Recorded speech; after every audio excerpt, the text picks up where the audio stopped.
세상을 살다 보면 좀 이해하기 힘든 일들이 조금씩 있습니다. 그렇죠?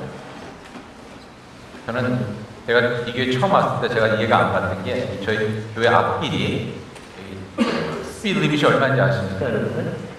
25마일입니다. 저는 길이 저렇게 잘 뚫려 있는데 왜 25마일까지 못 가는지 모르겠어요. 와서 길이 좋아가지고 그냥 40마일로 달리다가 계속 뛰었는데 여기 조심하시기 바랍니다. 근데 왜 저게 25마일일까? 40마일로 충분히 달릴 수 있는 길이에요. 뭐 아무튼 이유가 있겠죠. 근데 저희도 이해가 안 가는 일들, 그런데도 또 살펴보면 그러한 이유들이 있는 그런 것들을 저희 보게 됩니다. 오늘 본문이 바로 그러한 일입니다. 예수님께서 태어나셨는데 예수님의 태어나심으로 인해서 죄 없는 어린 아이들이 죽음을 당합니다. 예수님은 평화의 왕으로 오시지 않았습니까? 예수님은 기쁜 소식을 전하러 오셨는데 그 예수님이 태어나심으로 해서 아무 죄가 없던 아이들이 죽어나갑니다. 몇 명이 죽었는지는 확실히 알 수 없지만 학자들이 이렇게 대충 고고학자들이 계산을 해보니까 당시 베들레헴에 요만큼의 인구가 있었을 거고 그 인구에 비하면 아이들이 2살 밑에 아이들이 몇 명이나 될까 계산을 해보니까 한 21명 정도 된다는 계산이 나온다고 하는데 21명이 됐든 200명이 됐든 작은 힘없는 그런 아이 예수 그리스도의 오심으로 인해서 더 큰 복을 누려야 할 텐데 죽음을 당해야 하는 그런 이해가 가지 않는 그런 일이죠. 오늘 말씀에 보면 2장을 저희 살펴보면 몇 주 전에 봤지만 동방박사들이 예루살렘에 별을 보고 찾아옵니다.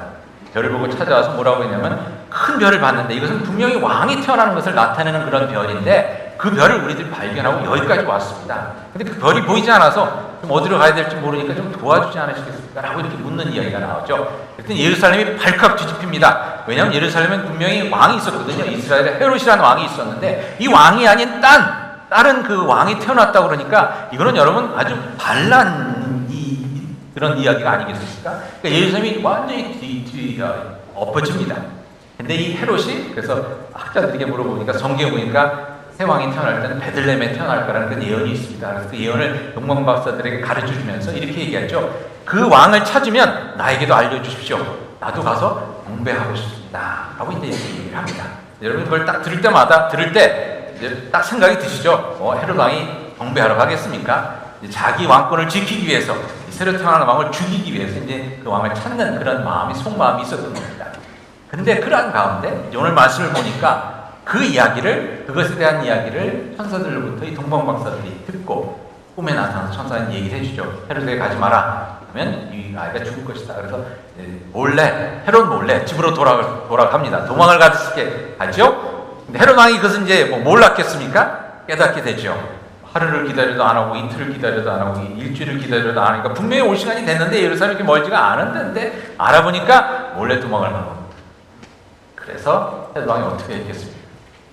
뭐 이거 하나님의 뜻인가 보다. 누군지 모르지만 잘 커서 나중에 그 사람에게 왕을 물려주지 뭐 이렇게 선한 생각을 했겠습니까? 아니죠. 어떻게 쓰든지 그 아이를 찾아서 없애버려야 되는 겁니다. 후환을 없애야 되는 건데 누군지는 모르겠고 그러니까 왕이 가진 이 힘이 여러분 대단합니다. 옛날에는 어떻게 하냐면 그 동방박사 왔던 때를 계산해서 그때 태어났다고 그러니까 그때 아무리 태어나서 그 전에 태어나고 뭐 이랬어도 2살 미만이면 2살 미만이겠다. 그래갖고 그 말에 있는 2살 미만의 남자아이들을 다 죽여버려요.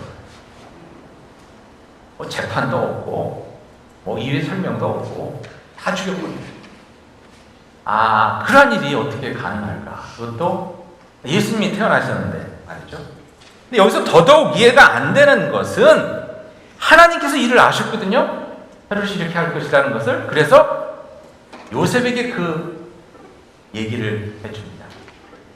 요셉에게 그 얘기를 해주셨으면 다른 사람들 가정에도 다 천사를 보내고 꿈에 나타나게 하셔서 다른 사람 가족 수 21명 되는 아이들 가정도 왜 구하여 주시지 않으셨습니까? 하는 그런 생각을 한번 해보게 돼요. 물론 그렇게 꿈에 나타났다고 해서 이 사람들이 다 말을 들어있지는 않았을지 모르겠지만 아무튼 왜 그 일을 하지 않으셨을까?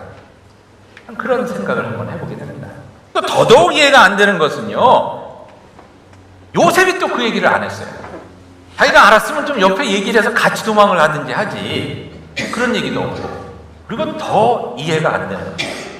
오늘 말씀 보니까 이 모든 것이 예언자의 예언을 이루기 위함이었다 하는 것입니다. 예루살렘에서 예언자들이 베들레헴의 아이를 잃은 엄마들의 통곡이 들려올 것이라는 그런 예언을 했는데, 예레미야서에 그 예언이 이루어지게 하려고 이 21명 되는 아이들이 아무 죄도 없이, 이유도 없이 죽어 버렸다는 것입니다. 이 이야기를 그 아이들의 부모가 들었다면 어땠을까요? 아마 환장했을 거예요. 땅을 치며 통곡할 뿐 아니라 어떻게 이런 일이 있을 수 있을까? 여러분, 부모된 여러분들의 마음으로 생각을 해본다 그러면 이거 진짜 미칠 일이죠. 예수님을 애굽에서 불러내었다는 그 예언을 이루기 위해서 예수님의 가족만 애굽으로 피난시켰다는 것이 마태의 복음입니다. 아이를 잃은 부모 입장에서 보면 복음이 전혀 아니겠죠. 이렇게 생각해보니 참으로 이해가 안 되는 것이 오늘 본문 말씀입니다. 하나님께서 다 알고 계시면서도 어떻게 이런 일이 일어나게 하셨을까?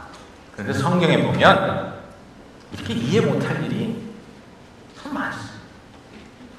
창세기 보면 아브라함이라는 사람이 있었죠. 아브라함이라는 사람에게 하나님께서 약속을 주십니다. 너로 하여금 큰 민족을 이루게 하겠다 하는 약속을 주셨습니다. 그럼 그 약속을 주셨으면 어떻게 돼야 됩니까? 금방 그 약속이 이루어져야 되는데 그 약속이 이루어지기 위해서 장장 25년의 세월이 걸립니다.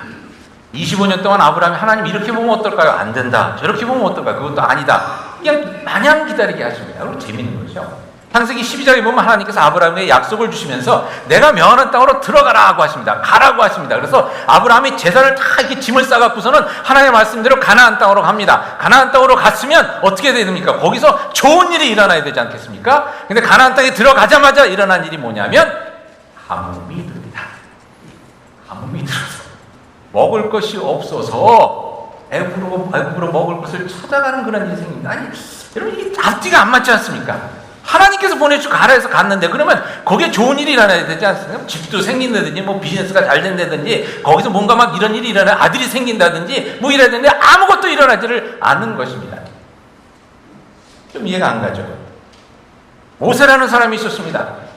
80평생을 잘 살았습니다. 열심히 사는데 어느 날 갑자기 하나님께서 부르십니다. 불러서 뭐라고 그러시냐면 애굽에 가서 애굽에 있는 나의 백성들이 지금 고생하고 있는데 저들을 데려오라고 합니다.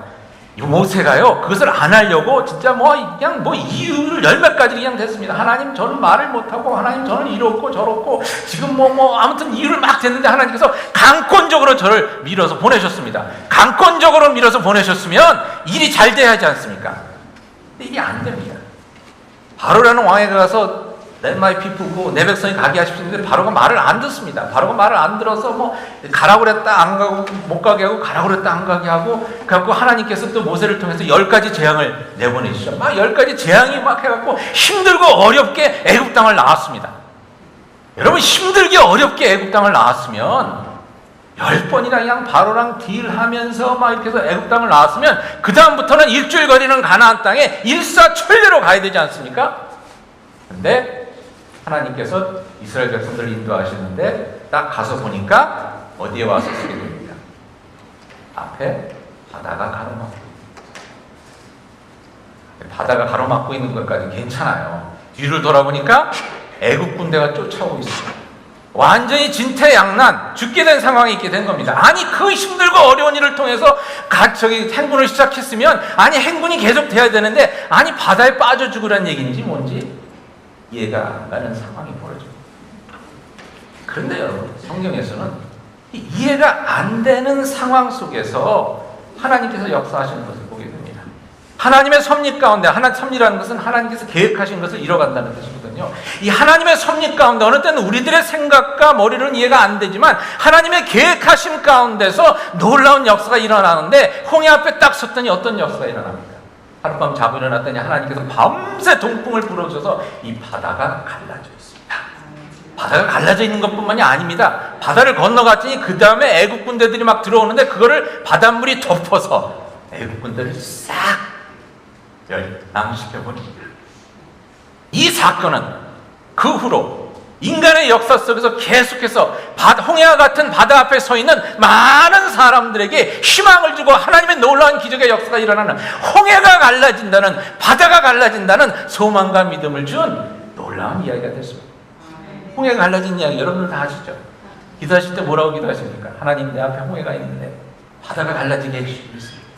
마른 땅을 걷게 해주시고 있습니다. 그 기도를 수백만의 사람들이 했습니다. 아브라함의 이야기로 다시 돌아가면 그는 어떻게 됩니까? 25년 만에 아들을 얻습니다. 100살에 아이를 얻습니다.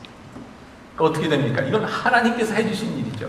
하나님께서 해주신 이것을 경험하고 나서 아브라함의 믿음이 그냥 완전히 업그레이드가 됩니다. 그래서 어떻게 됩니까? 그 아들을 바치라고 할 때 주저없이 바치는 놀라운 믿음의 자리에 서게 됩니다. 그리고 아브라함이 아들을 바친 그 이야기는 그 예수, 하나님을 믿고 예수를 따르는 많은 사람들의 믿음의 본이 되고 그 믿음을 본받으려 하는 놀라운 하나님의 이야기가 됩니다. 여러분, 저희 그렇게 기도하지 않습니까? 그런 마음을 품고 있지 않습니까? 아브라함과 같이 하나님께 내놓으라 하실 때 그렇게 하나님을 진짜 믿을 수 있는, 의지할 수 있는 그런 믿음을 소유하기를 바라는 그러한 마음이죠. 하나님께서 그 일을 아브라함을 통해서 이루신 것입니다. 오늘 말씀의 요점은 바로 그것입니다. 우리에게 이해가 되느냐 안 되느냐가 중요한 것이 아니라 진짜 중요한 것은 무엇이냐? 하나님께서 우리를 이끌어가고 계시느냐 아니냐, 이게 중요하다. 여러분, 오늘 본문에 보니까 주의 사자, 그 천사가 나타나서 일어날 일을 미리 알려주었다는 말이 3번 나옵니다. 13절에 나오고 19절에 나오고 22절에 나옵니다. 하나님께서 요셉의 삶에 일어나고 있는 일들을 알고 저를 이끌어가고 계셨다는 것입니다. 사도 바울이, 나중에 다시 말씀드리겠지만, 사도 바울이 그의 삶 속에서 어떤 고백을 합니까? 로마서 8장에서 이렇게 얘기하죠. 하나님을 믿는 자, 선하신 뜻을 부르심을 받은 자에게는 뭐라고요? 모든 것이 합력하여 선을 이룹니다. 하나님을 사랑하는 자, 여러분 하나님을 사랑하십니까? 하나님을 사랑하는 자에게는 내 머리로는 이해가 안 되는 일이라도 그것들을 하나님께서 이끄셔서 하나님의 선한 일을 이루신다는 것입니다. 여러분의 삶은 누가 이끌고 계십니까? 하나님. 여러분의 삶은 누가 이끌고 계십니까? 하나님이. 어느 때는 그 길이 이해가 잘 안 되더라도 여러분, 그건 중요하지 않다는 겁니다. 내가 어디로 가는지는 이해가 될 수도 있고 안 될 수도 있고, 이해를 하면 더 좋겠지만 어떤 이해가 안 될 수도 있는데, 중요한 것은 여러분이 하나님을 사랑하시면 여러분의 삶은 하나님께서 인도해 주고 계십니다.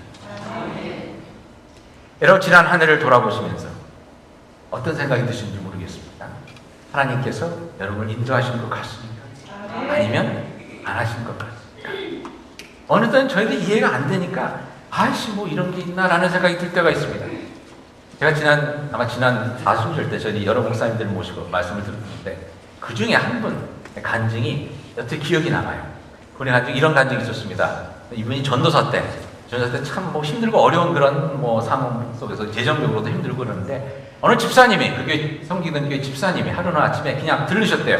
세탁소를 하시는 분인데, 세탁소에 일 가기 전에 이 전도사님 생각이 나서 뭐 반찬이랑 그렇게 해갖고 해서 또 용돈도 얼마 이렇게 해갖고 이렇게 드리고서는 전도사님이 힘내세요! 그러서 이제 출근을 하셨습니다. 여러분, 저희들 생각에 그렇게 선한 일을 했으니 그다음부터 그날의 일이 어떻게 되겠습니까? 잘 풀려야 됩니까? 꼬여야 됩니까? 잘 풀려야 되죠. 지나가다가 막 돈도 죽든지 뭐 이런 일이 있어야 되는데, 세탁소로 출근을 하는데 스탑 사인을 못 보고 지나갔다고 경찰이 딱 잡은 겁니다. 여러분이 그런 상황이 있다 그러면 어떤 생각이 드시겠습니까? 아니, 내가 전도사님께 반찬도 해드렸는데 용돈도 드렸는데 하나님 지금 뭐 하시는 겁니까? 잡을 사람이 없어서 나를 잡게 하시니까 그랬을 거 아니에요. 근데 엎친 데 덮친 격으로 경찰이 보험카드를 달라고 그러는데 보험카드가 안 보이는 겁니다. 그러면 스탑사인 지난 거에다 보험카드 없는 것까지 티켓을 2개 떼게 생겼으니까 막 정신이 없어서 보험카드를 열심히 찾는데 이게 나오질 않는 거예요. 그러다 보니까 옆에 비닐봉지, 한국 분들 그거 많이 하시죠. 비닐봉지 차 안에 두고 쓰레기통으로 쓰는 거. 저희 와이프가 그러는데 저는 그것 때문에 미치겠어요. 쓰레기는 좀 제때제때 버리지 왜 쓰레기를 차 안에다 모읍니까? 그러신 분 계세요? 네. 그냥 쓰레기를 그 안에 모아요. 모으지 말고 그냥 그때 내리면서 버리면 되는데, 어쨌거나 그 쓰레기 봉지가 있는 겁니다. 그래서 혹시 거기 들어가 있나 열심히 찾으니까 거기서 무엇이 나왔느냐? 보험카드는 안 나왔는데 자기 거래처로부터 받은 2,500불짜리 수표가 거기서 티켓을 안 받았으면, 경찰이 멈추지 않았으면 그 2,500불 수표를 그저 그려버릴 뻔했는데, 생각 뭐 잊어버렸으니까 기념 없어질 뻔했는데 하나님께서 그 수표를 찾게끔 경찰로 하여금 멈췄다. 이거 멈추게 했다는 거죠. 그럼 어느 때는 저희들 생각으로는 이해가 안 되죠. 이해가 안 되죠. 하나님의 섭리 가운데, 하나님의 계획하신 가운데, 하나님께서 아시는 가운데 하나님께서 우리를 위해서 이뤄가고 계시는 일이 우리들의 삶 속에서 이루어지고 있다는 것입니다. 하나님을 사랑하십니까? 지난 한 해 동안 혹시 만에 하나 섭섭한 일이나 아쉬운 일이 있다 그러면 그 일조차도 하나님께서 하나님의 섭리 가운데 좋은 일로 이뤄가고 계심을 믿으시기 바랍니다. 제가 이 교회 오기 전에 미국 교회에서 3년을 섬기고 이제는 좀 떠나야 되겠다. 그래서 이제 기도를 시작했습니다. 하나님, 제가 교회로 옮겼으면 하는데 감독한테 전화도 안 하고 선물도 안 보내고 누구한테 뭐 청탁 전화도 안 하고 그냥 기도만 하겠습니다. 하나님께서 우리 감독님을 사용해서 좋은 곳으로 보내주시기 바랍니다. 이제 그런 기도를 했어요. 근데 이렇게 소식이 들어오는데 보니까 시카고의 모 지역에 아주 좋은 A교라는 데가 자리가 열렸대요. 제가 하나님께서 저기를 보내시려구나 라고 이렇게 생각하고 있었는데 B교에 있는 분이 A교를 간 거예요. 그래서 B교회가 나왔어요. B교회, 내가 A교회는 조금 내가 아직 그게 안 되니까 B교회를 보내시려고 보다 그러고 가만히 잠잠히 기다리고 있었는데 C교회에 있던 분이 B교회로 갔대요. 그럼 C교회인가 보다. 나로 와서 열심히 하라고 C교회를 보내주시려고 보다 그랬더니 다른 분이 C교회로 갔다는 거예요. 그러니까 제가 이해가 안 갔어요. 하나님, 제가 가면 잘할 것 같은데 왜 이렇게 하나님께서 이게 아직 때가 아닌가? 때가 아니고 그러니까 뭐 그렇게 하면 3번 그런 일이 일어나니까 마음이 좀 이렇게 좀 포기하게 되더라고요. 그래서 알겠습니다. 하나님께서 1년 더 계시라는 줄 알고 제가 포기하겠습니다. 그리고 이 교회에서 열심히 하겠습니다. 그래서 뭐 어디 갈 생각을 하니까 막 일이 안 되는 거예요. 그러다가 딱 내려놓으니까 내려놓고서 이제 내년도 계획을 세워야 되겠다. 이 교회에서 1년 있어야 되니까 열심히 계획을 세우고 있었는데 3일 만에 전화가 왔어요. 감사가 전화를 하더니 C교회 가려고 했던 목사님이 안 돼서 C교회 갈 마음이 없느냐. 그래서 제가 C교회로 오게 됐습니다. C교회가 어느 교회겠어요? 할렘교회. 15년을 아주 행복하게 하고 있는데 이게 어느 때 보니까 이게 내려놓고 나의 어떤 그런 아쉬움과 내가 막 하려고 하는 것들 그냥 내려놓으니까 하나님께서 이루어주시는 것을 경험합니다.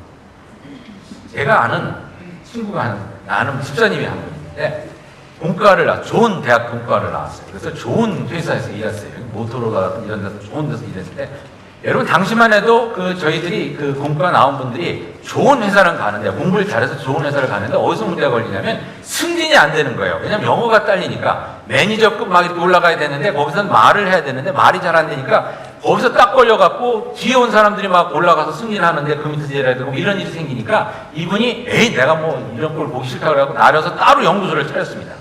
연구소를 차려갖고 좋은 제품을 하나 만들었어요. 근데 이게 패턴 있죠. 특허 하는데 다른 회사랑 걸렸어요. 소송에 걸렸어요. 그 회사에서 갖다 우선 이제 자기 거라고 우겨갖고 이제 소송이 들어갔어요. 소송이 들어가 버리니까 이 제품을 만들어낼 수가 없는 거예요. 만들어낼 수 없으니까 돈이 안 도는 거예요. 돈이 안 도니까 어떻게 되겠습니까? 힘들죠. 그래서 이분이 새벽 기도를 시작했어요. 제가 아는데 새벽 기도를 할 사람이 아니에요. 그분이 새벽 기도를 했다는 걸 얘기를 듣고 제가 진짜 힘들었나 보다라는 생각이 들었어요. 새벽 기도를 열심히 하는데 세월이 지나가는데 1년이 지나가고 2년이 지나가는데 응답이 없는 거예요. 그러는 가운데서 내 연구소는 점점 힘들었어. 그럼 문을 닫았나 뭐 이렇게. 그래서 막 기도하다가 어느 날 그런 생각이 들더래요. 하나님, 제가 이게 너무 여기 집착해 있는 것 같은데 내려놓겠습니다. 하나님께서 알아서 해주십시오. 제가 기도할 만큼 했으니까 하나님께서 알아서 해주십시오. 그리고 마음에 있는 그 짐을 내려놓고 이제 뭐 새로 뭔가를 시작해보자 그런 얘기를 시작했습니다. 그런데 그러고 나서 얼마 안 있어요. 변호사한테 전화가 왔습니다. 전화가 왔는데 뭐라고 전화가 왔느냐. 소송이 합의가 됐답니다. 합의가 돼서 합의금으로 600만 불이 나왔습니다. 졸지에 100만 원. 그 돈으로 뭐 하고 있는지 아세요? 요즘? 교회 선교부장 돼서 선교하는 데 쓰고 있어요.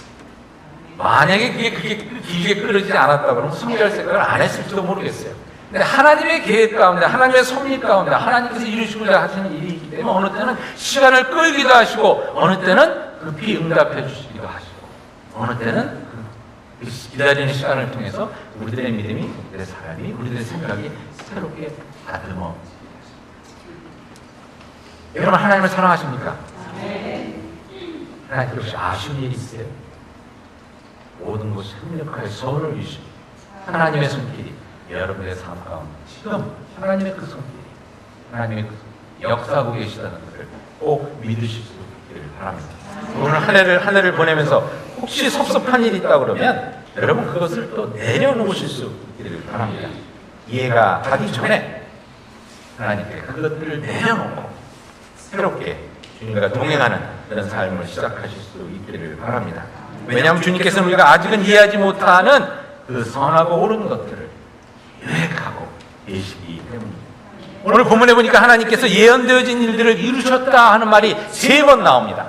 15절에 보니까 선지자를 통하여 하나님께서 애굽으로 가게 하는 그 일을 이루시려고, 애굽으로 나오는 일을 이루게 하시려고 하나님께서 그 요셉의 가정을 인도하셨다는 이야기가 나옵니다. 18절에 또 하나님께서 하신 말씀이 이루어졌다. 23절에 선지자로 하신 말씀을 이루려 함이라고 나옵니다.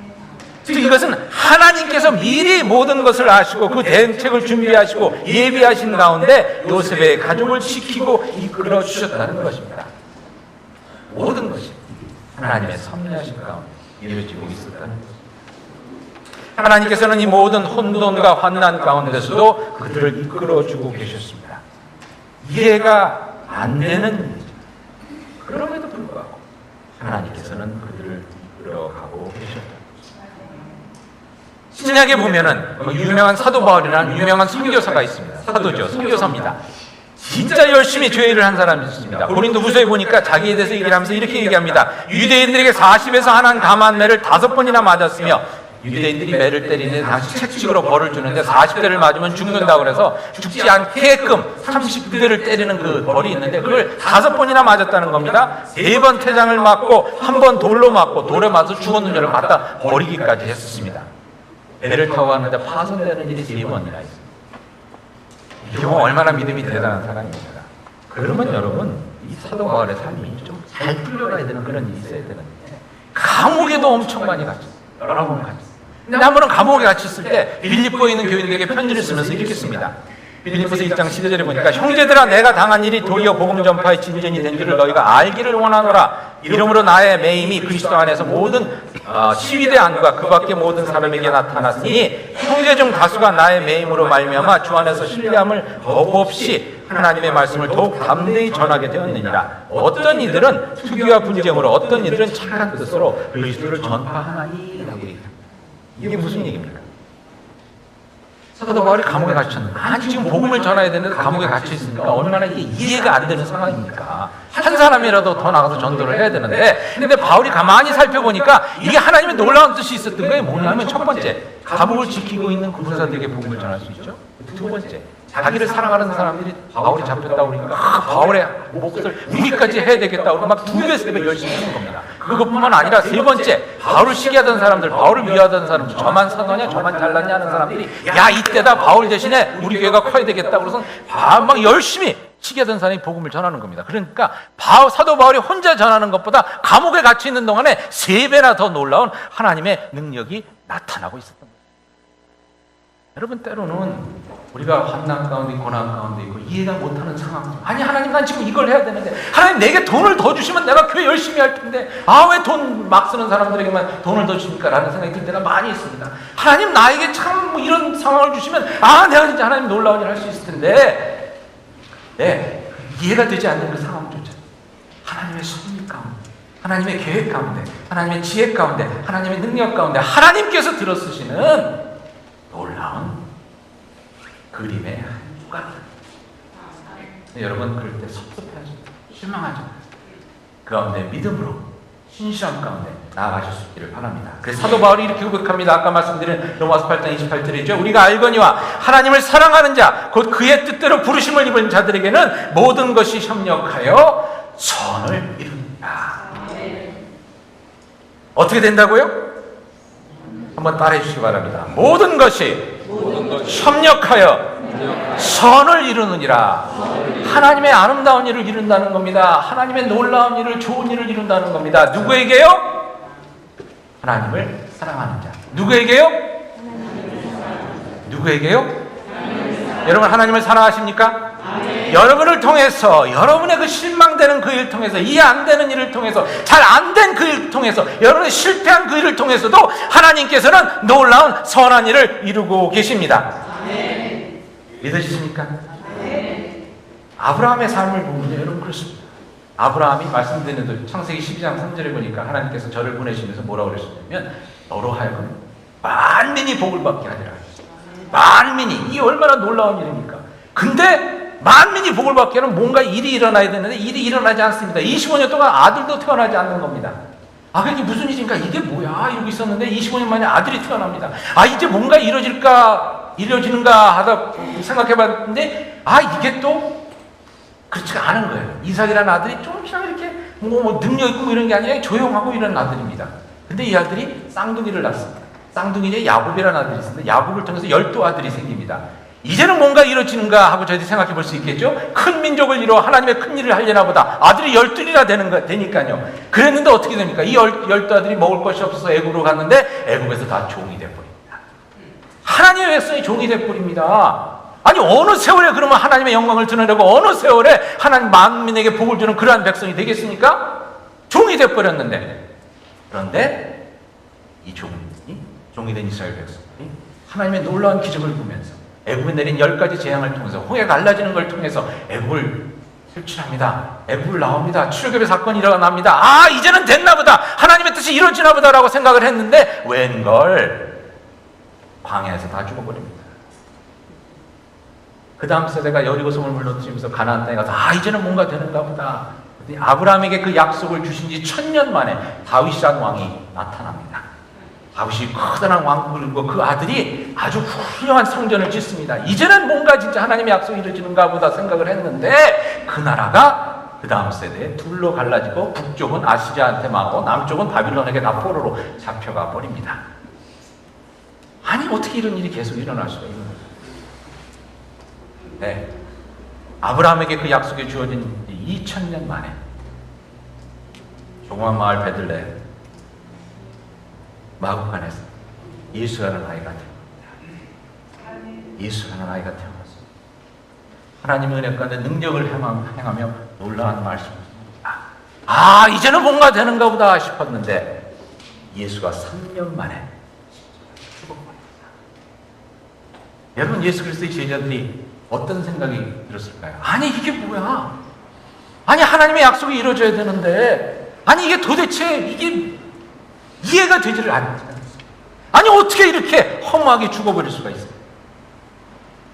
네, 3일 만에 예수가 부활합니다. 그 후 예수의 부활함을 통해서 수천, 수백, 수억의 사람들이 하나님의 은혜 가운데 구원을 얻고 천국을 향한 귀한 놀라운 새로운 삶을 시작하는 역사가 일어나게 되는 것입니다. 이해가 안 되는 일들이 합하여져서 하나님께서 역사 가운데 놀라운 선을 이루신 것입니다. 하나님을 사랑하는 자들을 위해서, 하나님의 사랑하는 자들을 통해서 여러분의 삶들이 그런 삶입니다. 지금은 또 홍해가 앞에 있는 것 같고, 지금은 또 노예가 된 것 같고, 지금 또 광야에서 먹을 것이 없는 것 같고, 지금 또 나라가 쫄딱 망해서 포로로 잡혀가 있는 것 같은 상황인지 모르지만 여러분의 삶은 하나님의 섭리가 있습니다. 지난 1년 동안 어떤 일이 있었는지 모르겠습니다. 감사한 일도 많았겠지만 아직 빚 못 갚으신 분도 있을 거고, 애들이 아직 말썽 부리는 애들이 계속 있는 것도 있을 거고, 응답받지 않은 문제들이 또 많이 있을지도 모르겠습니다. 하지만 여러분, 실망하지 마십시오. 여러분, 그것 때문에 분해하지 마시고, 여러분, 그것 때문에 속상해하지 마십시오. 여러분의 삶은 섭리 가운데 있습니다. 하나님을 사랑하는 자, 하나님께서 그 모든 것이 놀라운 선을 이루게 해주실 줄 믿습니다. 아브라함이 아이를 갖지 못하여 낙심되었을 때도 하나님께서는 그 은혜와 능력에서도 그를 이끌고 계셨습니다. 이스라엘 사람들이 애굽에서 노예로 생활로 신음할 때, 바벨론에 잡혀가 있을 때도 하나님께서는 하나님의 섭리 가운데 하나님의 능력에 있어서 저들을 든든히 붙잡아주고 계셨습니다. 헤롯이 베들레헴의 모든 아이들을 죽이려 할 때도 우리가 다 이해는 하지 못했습니다. 하나님의 길은 인류의 구원을 위한 그 계획을 차근차근 이루어가고 계셨던 것입니다. 그 예수가 모든 제자들의 실망과 통합 가운데 십자가에 죽어갈 때도 하나님은 그 섭리 가운데 인간의 영혼을 온전히 하고 계셨습니다. 여기서 중요한 것은 우리는 이해가 되기에 하나님을 믿는 것이다. 하나님을 믿기에 이해 안 되는 받아들일 수 있다는 것입니다. 이것이 믿음이 주는 선물입니다. 이게 살아가면서 이해하려 하는 것에 초점을 맞추지 마시고 하나님이 주관해 가신다는 것에 초점을 맞춰보시기 바랍니다. 여러분, 하나님께서는 여러분의 삶을 인도해 가고 계시다는 것, 지켜주고 계시다는 것, 그분의 선하신 계획을 이뤄가고 계시다는 것 믿으십니까? 믿음의 눈을 들어 하나님을 믿는 자고 그분의 섭리 가운데 부르심을 받은 우리에게 모든 것이 협력하여 선을 이룬다는 것을 온전히 믿으시. 이 한 해를 보내며 지나갈 것으로 인해 낭망하지 말고 내일이면 잊혀질 고단함으로 오늘이면 족한 그 힘겨움으로 주저앉지 말고 믿음의 눈을 들어 그 모든 것을 이끌어 가시는 주님을 알아주십시다. 지나간 것은 지나간 시간과 함께 내려 새롭게 예수님을 믿음으로 바라보며 나아가는 저와 여러분이 됩니다. 우리 시간 한 해를 보내면서 하나님의 섭리 가운데 우리의 믿음을 가지고 나아가겠다는 그 마음의 기도를 모아서 우리 함께 예수 늘 함께 하시네 이 시간 같이 불러보도록 하겠습니다.